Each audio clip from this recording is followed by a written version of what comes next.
அஸ்ஸலாமு அலைக்கும். இன்றைக்கி நம்ம சேனலில் ப்ரான் கிரேவி எப்படி செய்கிறதுன்னு பார்க்கலாம். அதுக்கு நான் கடாயில் பெரிய வெங்காயமோ சின்ன வெங்காயமோ எடுத்து குட்டி குட்டி பீசஸாக அரிஞ்சு அதில் எண்ணெயை போட்டு நல்லா வதக்கிக்கலாம்.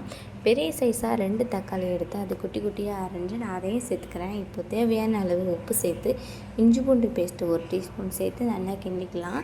இப்போ நம்ம அரிஞ்சு வச்சுருந்த தக்காளியை ஒன்றா சேர்த்து நல்லா மிக்ஸ் பண்ணிக்கலாம். எண்ணெய் நல்லா மேலே மிதக்கிற அளவுக்கு நல்லா மிக்ஸ் பண்ணிக்கலாம். இப்போது நான் காரத்துக்கு ஏற்றவாறு 2 பச்சை மிளகா தான் எடுத்திருக்கேன். உங்களுக்கு தேவையான பச்சை மிளகாவை நீங்கள் எடுத்துக்கோங்க.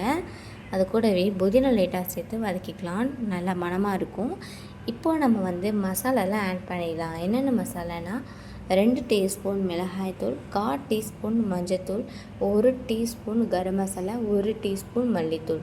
நீங்கள் கிரேவிக்கு தகுந்தவாறு எடுத்துக்கோங்க. நான் அது தகுந்த மாதிரி தான் எடுத்திருக்கேன். இப்போ நம்ம நல்லா கிண்டிடலாம். எனக்கு ப்ரான் கிரேவி தண்ணியாக வேணும், நிறையா வேணும். அதனால் நான் 1/4 டம்ளர் தண்ணி ஊற்றிக்கிறேன். உங்களுக்கு கெட்டியாக வேணும் அப்படின்னா தண்ணி ஊற்றாதீங்க. அப்படியே மூடி போட்டு மூடி வச்சுருங்க. 5 மினிட்ஸ் கழிச்சு எடுத்திங்கன்னா நீங்கள் கேட்ட மாதிரி ரெடி ஆயிரும். எங்களோட வீடியோஸ் உங்களுக்கு பிடிச்சிருந்துச்சின்னா லைக் பண்ணுங்கள், ஷேர் பண்ணுங்கள், கமெண்ட் பண்ணுங்கள், சப்ஸ்கிரைபர் பண்ணுங்கள். அண்ட் நான் என்னென்ன வீடியோஸ் உங்களுக்கு வேணும்னு கமெண்ட் பாக்ஸில் கமெண்ட் பண்ணுங்கள். வீடியோஸ் போடுறதுக்கு கொஞ்சம் யூஸ்ஃபுல்லாக இருக்கும். இப்போ நான் மூடி வச்சுட்டு இறக்கிட்டுறேன். நல்லா வந்துருச்சு, சூப்பராக இருக்குது. சூடாக நம்ம இன்றைக்கி சாப்பிட்றலாம்.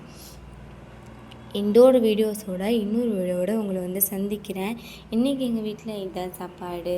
அஸ்ஸலாமு அலைக்கும்.